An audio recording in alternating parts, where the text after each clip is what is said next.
So, first of all, welcome back to my page, and allow me to apologize for having not done a video in over a month now. But when I tell you that this journey is difficult, it indeed is difficult.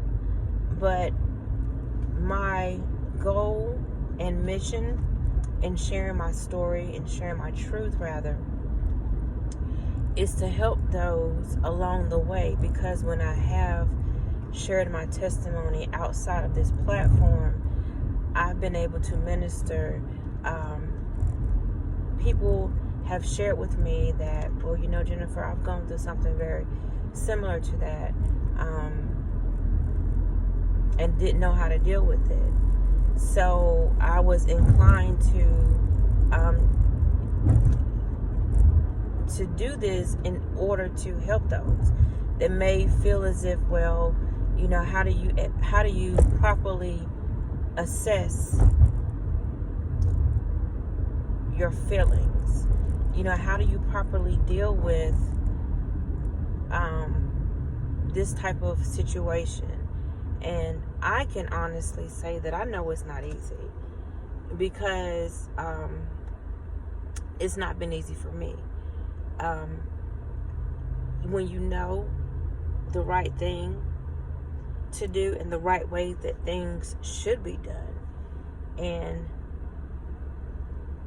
in this situation, when those who are hurting you or have shown they have a tendency to continue to hurt you even after you've said, well, listen, this is not cool anymore, this is not good, can we do something different, because what you're doing is not helping.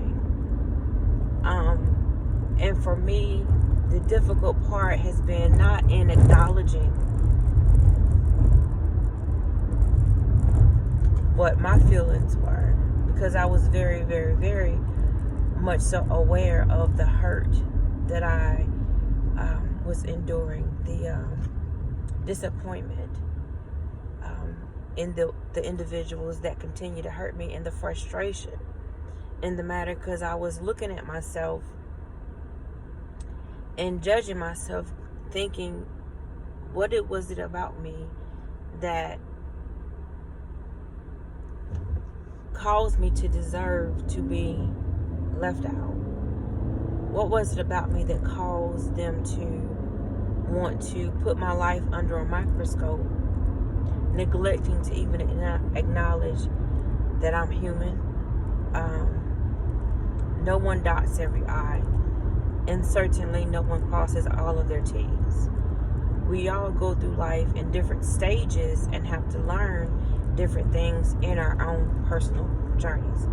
What you go through and what I go through, it may look different at the onset, but it's all the same lesson: growth, learning. And because I was so habitually, persistently, consistently told, well, it's your fault, why do y'all always get together and do things and leave me out? Aren't I a part of the family? I mean, you get to 3 before you get to 4. 1, 2, 3, 4 is a sequence. It's a number of sequences. You can't just skip over the number 3. Even in basic mathematical education, when they teach you to count, you learn that 3 comes after 2 and before 4. So it was always so mind-boggling for me, because when I sat down and looked at myself, I'm like, well, what is it that I've done that would make them continue to do these things, to the point where,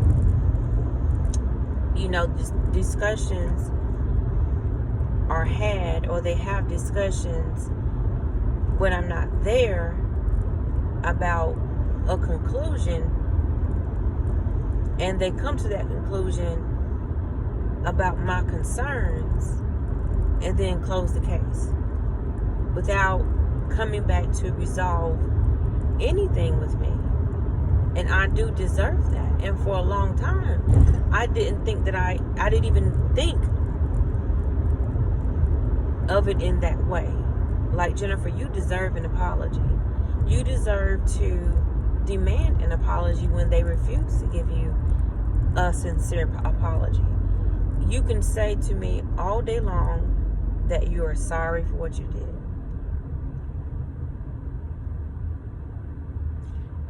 And this is a basic rule in life. You can tell people you're sorry every day.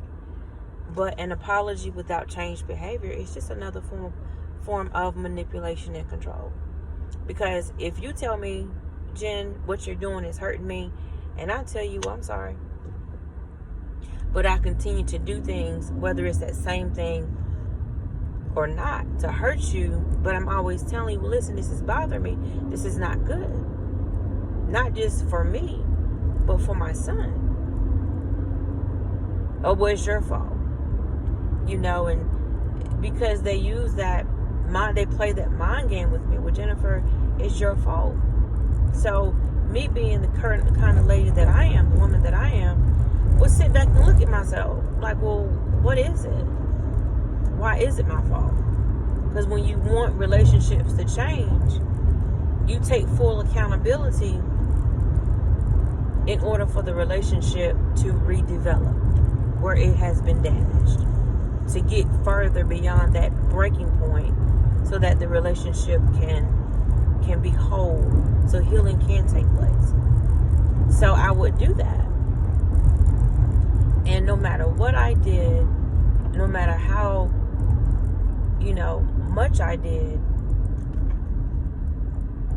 it never changed. And this is now 2021. Everything is my fault. How is how you treat me my fault? How I treat you is a reflection of who I am and where I am in my own life. If I treat you mean and indifferent, and if I'm lying on you and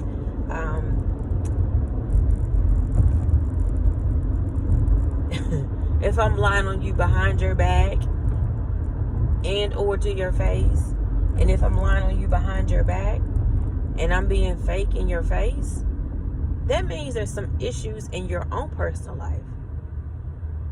And I didn't come to accept that until, it wasn't recently, but it was maybe like a couple of years ago, where I'm like, well, no, how you treat me is a reflection of who you are and where you are in your personal life. That's accountability. That's a mark of maturity and being responsible for yourself and for your own actions. I can't make you be mean to me. I can't make you lie on me. I can't make you sit around and talk junk about me to my child. No, I can't make you do that. Don't give me that much control over your life. Never give anyone that, and that's a cop-out. So I'm not even going to add to that. It's a cop-out. It's a form of deflection when you don't want to take responsibility for your carnal nature that you refuse to put under subjection to the power of God so you can fix what you say. How can you do someone like that, especially when you are a Christian or profess to be Christ-like? When you're professing to be Christ-like, no one is as perfect as Jesus. Of course not. None of us are perfect. But even in our flaws and our setbacks and our hang-ups, God gives us grace to fix it. That's what grace and mercy is for. Not for us to continue in a particular way or behavior or attitude or pattern because you feel like, well, this is just what it's going to be. Or because pride has caused you to feel as if what you're doing is right. Or the enemy has tricked you into thinking that you can continue being mean and malicious and have a jealous spirit and be contrary to what the Word of God commands us to do, and you a Christian. Come on, sis. Come on, bruh. We can do better. We can do better. We all have our issues, but responsibility as a believer means that you have to acknowledge your own mess. You have to be honest about yourself, to yourself, first of all. Because I am in no way responsible for how anybody treats me. I'm responsible for myself, for how I treat other people. If I'm mean, loving, kind, I'll use myself as an example, because that's what I'm doing on my channel. When I have been pulled out of character and I have used certain choice words, first of all, when those things have happened in my life and I've made those mistakes, I'm mature enough to say, okay, Jennifer, that wasn't right. That wasn't right. You need to go back and fix that. And don't do it again. Not saying I'm not going to slip and fall again, but growth and being responsible means, okay, if going around certain people pulls me out of character, cut them off. Or be in the mind frame to better manage my emotions when I am around certain people that tend to pull me out of character, which is what I've had to learn to do. Keep myself prayed up, which is never a bad thing. Make sure I stay in fellowship and worship with my God, with my King, because that matters and that helps me. So that when I am around people that are toxic or unhealthy or tend to say things as little things on the slide to try and cut me, or because they do try me, I can walk away with a smile on my face, knowing in my heart that I didn't let the enemy win. So that's what grace and mercy is for. Not for us to keep saying, well, I messed up and I know God, He ain't done with me yet. That's a cop-out that I think people use to continue to sin. And the worst thing to do is to allow pride to make you think, or to cause you to think that what you're doing is wrong, is right, and that it's okay. Because the Bible tells us that there is nothing hidden that shall not be revealed. He causes all things to come to light. That's why He created light, so we don't live in darkness. God said, let there be light, and there was. Light is instant. You hit the light switch, and all darkness dispels. All darkness goes away. Go in your room. Turn that light on. Ain't an ounce of darkness left in that room, is it? Darkness goes away. A lot of us haven't turned that switch on in our minds. Be ye transformed by the renewing of your mind. A lot of us still think, well, I've been able to lie and talk junk about, and I'll use myself. I always put myself, up front. This is my channel, and this is about my testimony. I'll continue to lie and say Jennifer was a bad mother, and she mistreated her son, and I don't know what kind of house she lived in. I don't know what kind of environment she lived in. And anybody hearing that, will probably raise a question. Well, what kind of environment did she have? That just means that you are of the population of people that are content in being opinionated and judging people. And why would these particular people say that about her if it wasn't true? Good question. Why would they? Why would they? I'm an educated black woman. Done well for myself. in a big old city with no family. My family don't even visit me. I've done well for myself. And it's been so difficult accepting the reality. And I have oftentimes said, every time I go on Facebook and I see that they've gotten together and do things as a group, and I only find out about it on Facebook, it hurts like it's the first time I saw something like that happen. Even though it has been happening for years now. And it's like they don't care. You know, when I've had relationships with specifically my nieces and nephews, only because I reach out to them. Only because I go to their homes.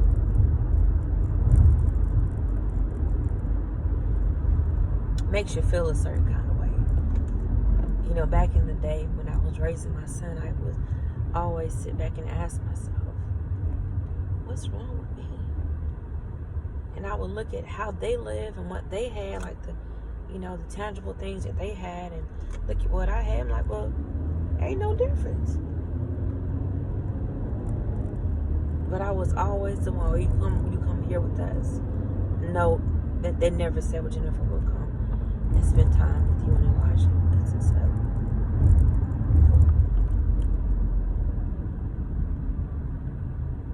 they did, when they did come, and I'll speak the truth. The reason why I say that about them not coming was because when they did come, when my son was much younger, there were a handful of times when they did come to us and said, but it was always, they always found something to judge and criticize me about. And it wasn't like it was anything that deserved judgment or for me to be criticized about. It was just, the most minute thing, the most insignificant thing. I remember when I published my book and my first Christian novel in 2010, and at that time, the relationships were as they are now. Maybe not as intense as they are now, but it was the same kind of dynamics in 2010. I was proud of myself for accomplishing that goal, because I knew that the Holy Spirit had gave me this gift. I've always been a writer, always been crafty and writing stories, always had that bit of creativity and that ability to create stories, fiction stories. And I remember when I published my first book in 2010, and when they got there, the girl here that was supposed to have been helping me organize the event, she had fell off. It was always some excuse as to why she couldn't come through and do this and do that. So I had to pull it together by myself, because I didn't know too many people. It's just me. I'm just always keep a small circle. Anybody that knows me know I'm a very private person, for the most part. But when they got there, and I've been running and scrambling, trying to get everything together. It was a small, intimate gathering. It wasn't a whole bunch of people. But when they got there, all they did was criticize me. Why you didn't do this? Why you didn't that? And if you had told me that you needed some help, I'm like, listen, I'm already upset because the young lady that was supposed to have come earlier that day to help me get things together had just all of a sudden just didn't show up. So they left me running all day that day, up until the very last minute. But come in with a different attitude. what do you need help with? Maybe call me before you, because they knew about the event, me having my book release party. But it was always, and why not? What I'm saying is, when you knew beforehand, why not say, Jennifer, there's something you need help with? That's what I typically do. And I know everybody's not like me, but why come to the event criticizing me and judging what I did have and criticizing what I didn't have and what I didn't do in front of my company, in front of my guests? I'm like, anyway, so, and I was very strategic about who I invited, because I knew that it was going to be, I wanted it to be a special moment for me. So it was a nice event. It was just that I'm like, well, it was crazy. But anyway, so the toughest part for me in this journey has been just accepting that, yes, Jennifer, they don't care. Because if they cared, they would come visit you. I don't live on the corner in a cardboard box and move it wherever the wind blows it. You know, you would think that I lived under a bridge or something. I was a mole person. No slack on them, but you would think that. That I maybe lived in a crack house or something. I don't know why. But you would think less of me because of how they treat me. You know, I have one sibling that comes into the city to see other people and then tells me about it afterwards. Well, yeah, I came to Winston-Salem for this, that, and the next. Okay. What am I supposed to do, cry?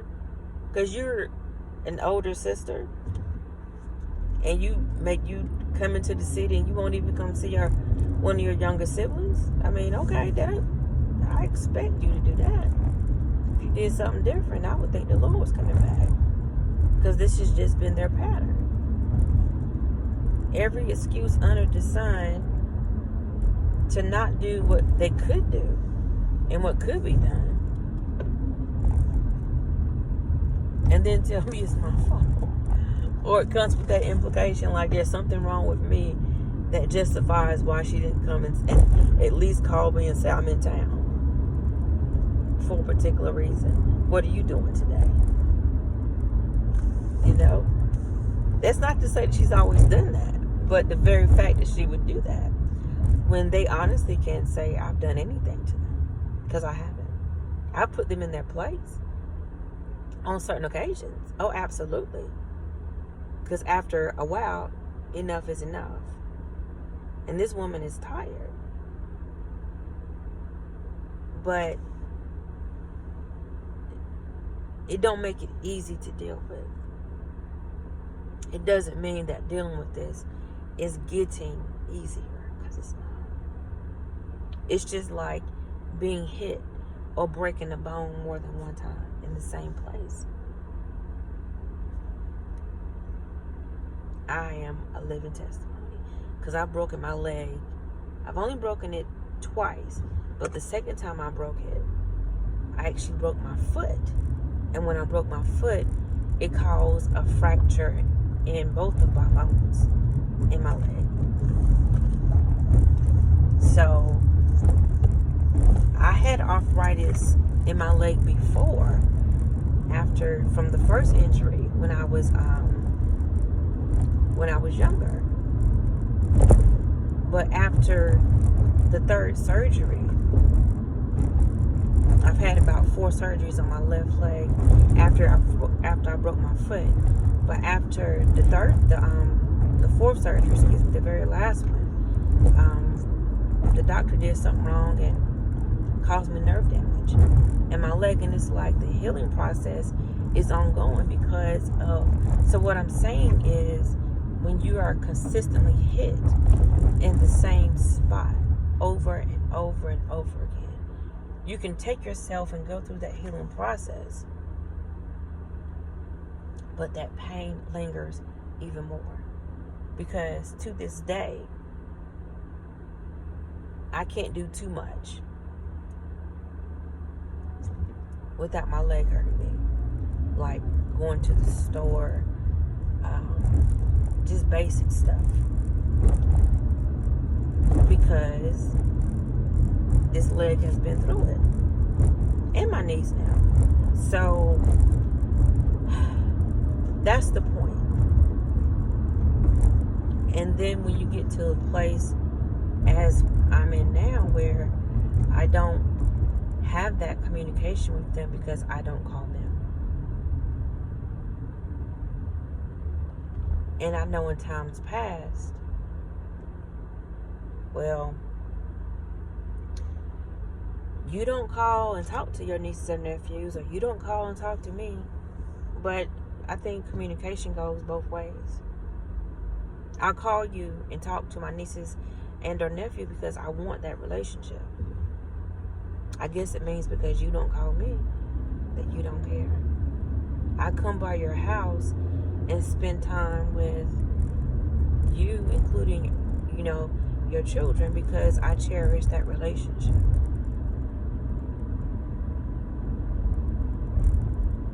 But now that I have been for one of them, number 4, I blocked her a long time ago because she's been completely disrespectful, has done the absolute worst. The absolute worst. She and her husband have done the absolute worst things to disrespect me. And I'm not going to put up with it unless one of them or both of them get some psychiatric help, because it's serious. It's that serious. And I know that they've gotten that psychiatric help and it's been a proper diagnosis, because it's too much. But I had one of them, because she got upset with me because I told her that I need to discuss some things about number 4 and her husband. She blocked me because I told her about herself. I put her in my shoes. How would you feel if your siblings, if your family did you the way y'all do me? No, she didn't like that. So I'm blocked on social media. And I've been told to not ever come to her house again. And that's where my child is. So I'm supposed to just keep taking this and not say nothing? You blocked me, so how else am I going to talk out my feelings?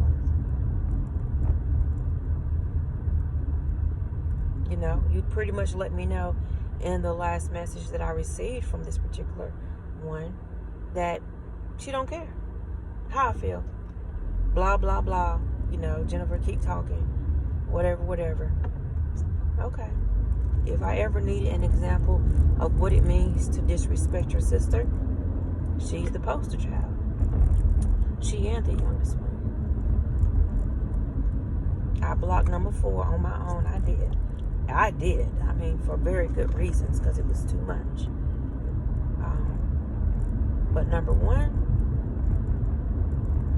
we had that up and down. Sometimes we're working on our sisterhood, and then she'll get mad at me about something specifically, and this is the craziest part about it. She would get mad at me because I would tell her, say I need to address some issues, or I get upset because number 4 and her husband would come out and disrespect me in a way that I'm just not going to keep tolerating this. I'm going to let you know how I feel about it, period, in the way that I express myself. Getting better with that as far as using curse words, but it's a process. Because this ain't something that just started. It's been going on for over 20 years. And for over 20 years, I've been trying to fix it. Trying to have adult conversations to say, okay, this is what Jennifer is saying is hurting her. So let me look at myself. Because I value that relationship, so I need to fix what I'm doing. So me and my sister can have a healthy relationship. Nope. But they always want to tell me, Jennifer, it's you. It's you. Well, if it is me, how come you're not fixing your mess? If it is me, that means it's about my feelings. It's about the fact that you all keep doing things that hurt me. Treat me like I don't matter. Talking to me like I don't matter. Talking about me to my child like that isn't a big issue. treat me like I don't matter and tell me it's my fault and tell my son, well, it's your mama's fault. Who does that in the real world, in any sane world? Who does that? And does that like it's justification, like it's right to mishandle me and then tell me it's my fault that you mishandle me? You know? It makes no sense. It's apples and oranges. The two don't go together. You plant apple seeds, you're going to get apples. You're not going to get oranges. But in this case, I'm like, don't y'all... And I'm just tired. I am peaked out. I love my family, but enough is enough. And so, how do you deal with it? How do I deal with it? In a healthy way? Like I said, I try to keep myself in a headspace when I know I'm going to be around certain people that have a propensity or a habit of doing things that are disrespectful to me and act cocky. And they may not walk around with the birdie up like a F you, Jennifer, with a middle finger up, but they have that kind of attitude. I know, okay, that's what I accept it. I acknowledge that this is what I'm going into right now. So in my mind frame has to be centered around self-control. Jennifer, you know. Keep it cordial. Hey, how you doing? Okay. And keep it moving. Go out the room. And that's the length of my discussion. Okay. All right. That's it. So I don't get pulled out of character. Because they'll use that. And they have used that to call me crazy. And so people hear that. They say she crazy. So it must be true, because they weren't allowing that system, would they? Why are they even talking about me in that manner? Outwardly.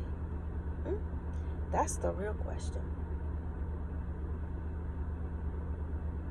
That, my dears, is the real question. Why would they do me like this? Family's supposed to love and support and cover each other. Not do things to tear each other down and then tell me it's my fault that you tear me down. No.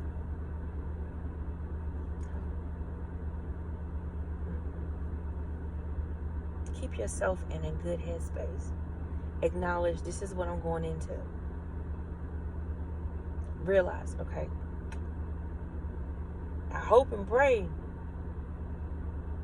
that everybody's on their chill pills, that everybody's up on their meds, or everybody's up on their rest, and nobody's having a bad day. But even if they are, God, I lay my body down before you. Dwell in me. Abide in me as I abide in you, God. So that my life can be an example of who you are. Understanding that God gives us wisdom. The Word of God tells us wisdom is the principal thing. In all of your getting, get an understanding. I understand that this is what I'm going with, because the enemy uses anybody. Just because you have family members, that don't mean the enemy can't use them to mess your life up, to slow you down, and manipulate situations to make you feel like, or make you look like a crazy person. Because they use that manipulation game was on point. It's not a good thing. But buddy, oh buddy, I really did believe for a long time that there was something wrong with me, because they continued to mistreat me. It's your fault. So I carried that burden for years. Not no more. Not no more, because it's not. It's not. It's not my fault. I'm not responsible for how they treat me. Even on my worst days, I know to not mistreat other people. Not lying on them. Being underhanded and sneaky behind closed doors, and then in my face, you smiling and kicking, and then being unpredictable in your moods. That means that there's something going on with you. Not me. You're the one that's unpredictable. You're the one that's lying. You're the one that's being manipulative. Not me. I'm trying to understand it. I'm living in a state of confusion. I try to make sure I keep myself in line with God. So when I do make a mistake, and maybe curse them out or say some words out of line, or if my voice rises, catch myself, bring it back down. If I say curse words, that ain't right either. Because I'm still responsible for me. I just know when I go around people that have that tendency and they're still unsurrendered, I'm still responsible for G. And see how this comes back around? God always uses what the devil has meant for evil to make us better, to work out for our good. We just have to be willing to open our eyes, our spiritual eyes, to see God in the middle of what we deal with and what we go through and what happens in our lives. Because He promised to never leave us, even in the darkness, even in the valleys, even in hard times. God is still right there. What is it, God? And I had to get to that point where I said, God, where are you in this? And He began to show me, Jennifer, find your strength in this. I can't make nobody change and treat me right. I can't. No matter what I do, no matter how many good deeds I do, and how much of a pure heart that I have, when someone chooses to do wrong by me, that's their choice, not mine. That's my conclusion for this video. And the reason why I have not done a video in over a month now is because of my own issues, of walking away from what God has put in my hands to do because of fear. Fear comes to steal. Fear is what the enemy uses to slow us down. And if he can do anything to slow down our healing progress, to become more of who God wants us to be, that's what he's going to do. He can use fear tactics. He can use whatever he wants to use. So I encourage anyone that's in a journey, that's on a journey, that's in a place where you're trying to understand life and you deal with something similar to this, or if you're dealing with people, regardless to who they are, that know how to use manipulation and gaslighting. It's your fault. You're just overreacting. I've been told that for years. You're so emotional. You're out of line with reality. Those kind of things coming from certain people, it has a tendency to mess with your mind. That's the point of it. That's why you have to be aware of these different tactics. I wasn't aware. I didn't start educating myself until a couple of years ago. That's when I was able to get the courage and the strength that I needed to stand up for myself so I can take back my mind. Because in my mind, I felt like I was the problem. So I was more susceptible to just accepting that it hurt. Of course it hurt because I'm human. When I would see them on Facebook and find out that they've gone and done things together as a unit, and I'm left like, hello, I think my last name is the same. I think you get to number 3 before you get to 4. I'm right after number 2. My child is there, and what is he being talked about why his mama's not included? I know the kind of things that they tell me. So only God knows the kind of things that they were telling him. He bold enough to tell me certain stuff and to say certain stuff to me sideways. Only God knows, because I wasn't there, the kind of things that they said to him.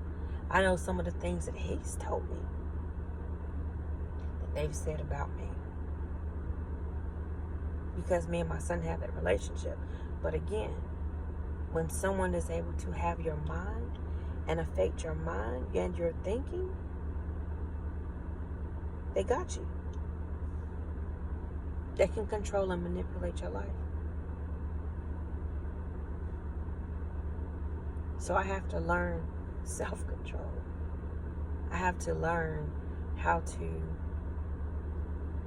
stay in my secret place with God and pray fervently for God's will to be done, for his hand of protection around my child. Will it change? That's between them and God. I can't make people love me. I can't make people receive me. I can't make people change how they treat me. I can't make people want to change themselves. I can only live my life in a way that is pleasing to God. When I mess up, fix it. Change me so he can continue to bless me. You can have a house, a car, maybe even a marriage. But when this ain't right, this is your heart. I'm pointing to the left side of my chest. My heart. Your heart and your mind ain't right. What does it profit a man to gain the world and lose his soul? Your soul is your mind, your will, and your emotions. All of that obviously is linked to your mind as well as your heart. Because what you meditate on your heart is what you think about. I think about eating cheesecake. I love cheesecake. Because in my heart I love it. I think about working out. I have to have a heart to want to stay committed to that. Because I know diabetes runs in my family. High blood pressure runs in my family. Who wants to be out of shape and unhealthy? So I have to stay committed to that. My mind, my will, and my emotions. So we have to remain cognizant of how the devil is operating, especially in the last days. Especially now. Because he's doing all he can to disrupt and distract and destroy, to kill, steal, and destroy. He wants to do whatever he can to disrupt our lives, to distract us, so he can destroy us. And he uses people that love us. I mean, that we love, that should love us, that should want better, that should understand how the devil works, especially when you are professing to be a Christian, especially when you operate within ministry in any capacity, especially when you just basically have a relationship with God. That's what Christians are supposed to have, a relationship. God always checks you. The Holy Spirit, when I do wrong, when I have stepped out of character, the Holy Spirit checks me. It sure does. And I can't rest until I fix what he told me that I need to fix, because of my relationship with God. So my point to you, the listener,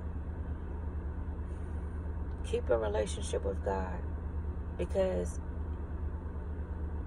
I may say this on every video, but it's true. If I did not have the relationship with God that I do have, I wouldn't be sitting in this truck today. I wouldn't be as successful as I am. I wouldn't even be here today. Not saying I would be dead, but I wouldn't be in general. I would maybe be behind bars because the enemy has been trying me for years through people that I love. Been trying me for years.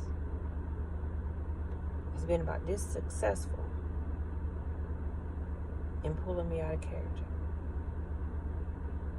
But I know they want to use that. They'll use that. When I put them in their place, and I just tell them, look, we're not going to keep doing this. And I may have used some curse words, because I have. They use that and say she's crazy. Or whatever. I don't know all that they say to other people.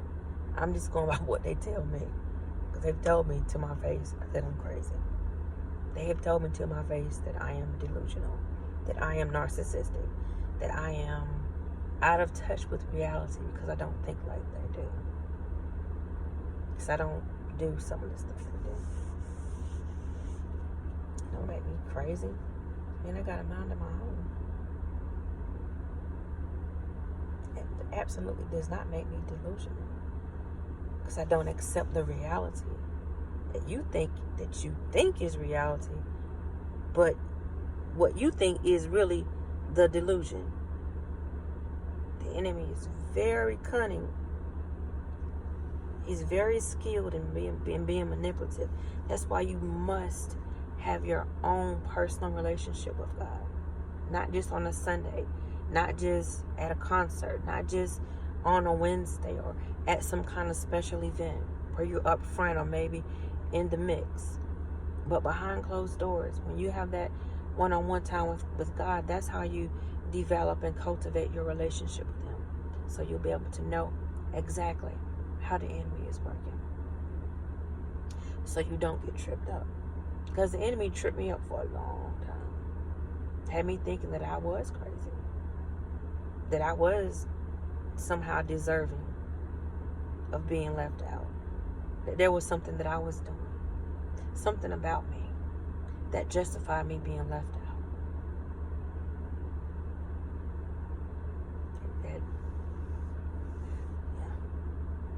It was tough for years. I ain't talking about 1 or 2. Longer than 5. Longer than 5 years. I'm talking about 10 or 15 years. I thought something was wrong with me. Because I still am the one that is left out. I'm the one that's talked about like a dog. You would think I was just this irresponsible woman that put my responsibility on everybody else's shoulder, which is not the case. The funny part about that is everybody that knows me, meaning the relationships that I have developed in where I live, people that really know me, like have been to my house and, fellowship with me, they know me, but they don't, because they don't even make the effort. Like I said before, one of them will even come right into town and let me know after the fact that she was here, like throw it in my face. Okay, I knew you was gonna do that. Don't make me look bad, because I know ain't nothing wrong with me. Makes you look a certain way, not me. So, you know better, you do better. And some people just don't know better to do better because they're stuck in their ways. They've not allowed God into that place because a wall of pride, perhaps, has erected itself between them and the truth. To say, the way you're doing it, that's the way. Because look at what you've been able to get, meaning like maybe material possessions, a house, or a certain car, or a certain status in life. Look at what you've been able to accomplish, and you've been doing things this way for X amount of time. So this is okay. That's pride. Pride is a lie. Pride is a lie.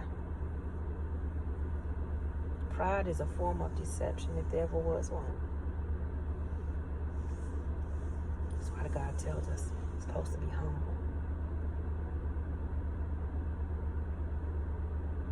Everybody is right in their own eyes. That's why you can't see yourself in the natural. With your natural eyes, you have to be able to see, God, what is it about me that's keeping me from being totally free? But, that's the other, catch-22 about this, because people that live this way over a certain amount of time, they tend to think, well, perhaps that this is just it. Everybody's already judging her. They don't, they see how things are with us, and we got this and we got that, and we looked at what she got, and she don't measure up according to our standards, so yeah, this is the way to go. Ooh. Okay. So, keep your connection with God.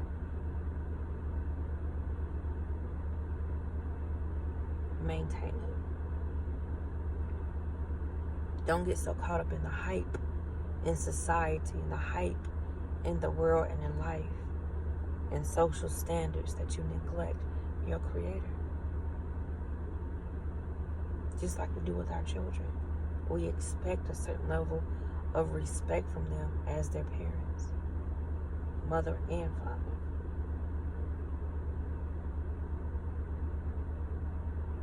Same with God. He created us.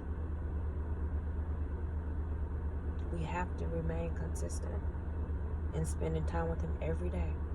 That's what we do with each other. So we have certain relationships with people because we invest in it. We give time to it. We cultivate it. We develop it.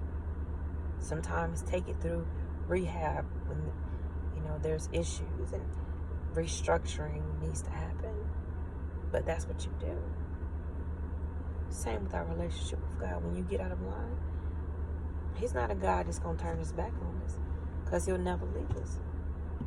That's His promise. He's not going to lie like man does. He's going to tell you the truth. Whatever He says is what it is. He's got a good plan for our lives. So that's what I do. Make sure that I do that, because I know, they can pull me out of character, and if I act crazy, that'll give them a leg up on me. So I don't. I may cuss, and I have. Not saying that's right, and I'm not proud about it. But that just means you got to know your own limits, and I know my limits. So I know now. Get in my head. Like I said a few minutes ago, when I know the environment that I'm going into, okay, all right, I know if certain things are there or whatever, or certain people, just fix it in my mind. Okay, I'm cordial. Hey, how you doing? Good to see you. Praise the Lord. Keep going. For my own sanity, right? Keep myself together. So that's my word for you today. I hope that you are able to understand what it means and how important it is, rather, to accept the reality of whatever it is. Acknowledge it, take the steps, do the work. If you've done wrong, fix yourself. But certainly don't tell people that they are responsible for your actions. No one is a puppet. You're responsible for your own actions. And you have to be responsible for yourself. Your attitude, how you deal with people that maybe be in close relationship with you, and you may see on occasions or deal with on occasions. Know how to do it so that the enemy is not able to pull you out of character. So you don't keep putting your feelings out there to expect them to be. Accept people where they are. That's the point. Expect a dog, and I think DMX said it real good. You can expect a dog to be a dog. expect him to bark. Expect the cow to be a cow, he's going to move. When people are mean and malicious, kind of hard to say, but expect that from them. Maya Angelou also said it. When someone shows you who they are, believe them. Don't think that you can keep doing things to make them change. You can give the example if that's what God wants you to do. But it may not even be your assignment to do that. You have to make that determination. Is that where God wants you to be? We are supposed to be a light and be able to have good fruit for people to pick from our trees, meaning love, joy, peace, long suffering, the fruits of the Spirit. But if you have that, and when you have that, and those that you are around don't want to partake of that good fruit, you cannot make them. They have to be willing to say, okay, I need to change this. I see this person's being loving. I need to be more loving. So let me pick some loving traits from this person. They'll talk to you.